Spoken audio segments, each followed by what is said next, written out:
Hey, what's up? This is your girl Diamond. So, it takes a lot for me to be outdone. And this whole Bradley Manning case has wore me out. If you don't know who Bradley Manning is, he is a guy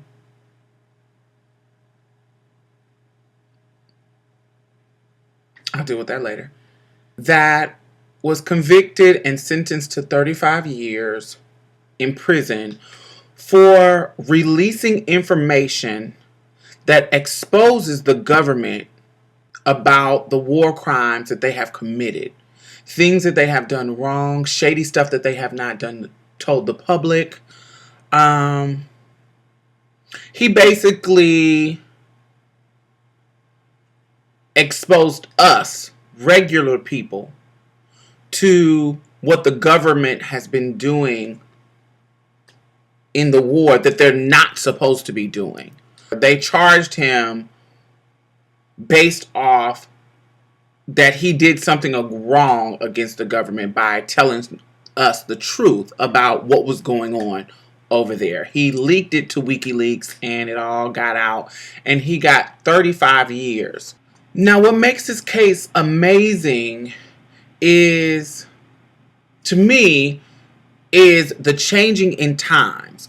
Because when Bob Woodward exposed Watergate and took down basically a president, President Nixon, when he exposed that, he was seen by the people as, kind of like this hero. Now, for exposing governmental shady stuff.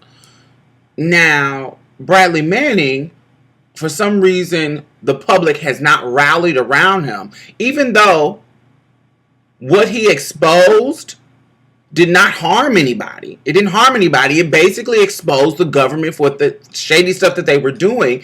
And to convict him, they basically are claiming that by exposing intelligence, he brought harm, and terrorists could have used the information and blah, blah, blah, blah, even though in the courtroom they couldn't prove that. They couldn't bring any incidents where the information that he leaked was something that was used to harm any soldiers, any Americans, any civilians, anybody. It didn't harm anybody. So it's kind of shady that he's getting 35 years for exposing the truth.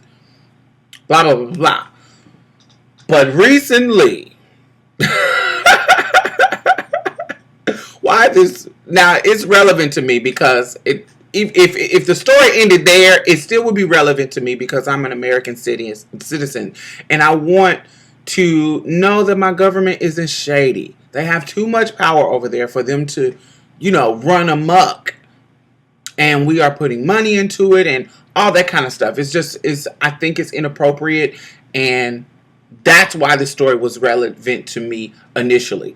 Now, why it is relevant to me is that Bradley Manning has come out and said that he is in transition and transitioning to be Chelsea Manning. God damn. If this story could not have taken a more odd or sensational twist, I don't know what else could have been done. So now that Chelsea, is going to prison, that's my sister now. Now that she is going to prison, she's going to have to spend her early transition in prison for being a whistleblower, for being somebody that exposed the government for the shady shit that they were doing. That is unfair, but I'm just so glad that that she just said, fuck it, I'm going to let you know I'm trans, and even though I'm going to prison, I'm not going to let this mess up my life. And this is not new, that she just didn't do this right now. They knew about this, and the defense used it in the case, but it just wasn't enough to stop them from convicting. Of course, you're coming up against the government. They're going to get you together, girl. You should have known that.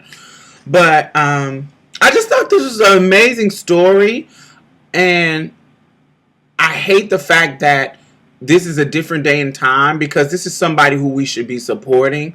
The government shouldn't have been able to railroad Chelsea Manning like this. I want you guys to tell me what you think about this. This story is absolutely crazy, crazy, crazy. Just all these twists and turns from WikiLeaks to the whole trial to now coming out, the information coming out that Bradley Manning is now going to be living as Chelsea Manning. Tell me what y'all think. This is your girl Timing. Bye-bye.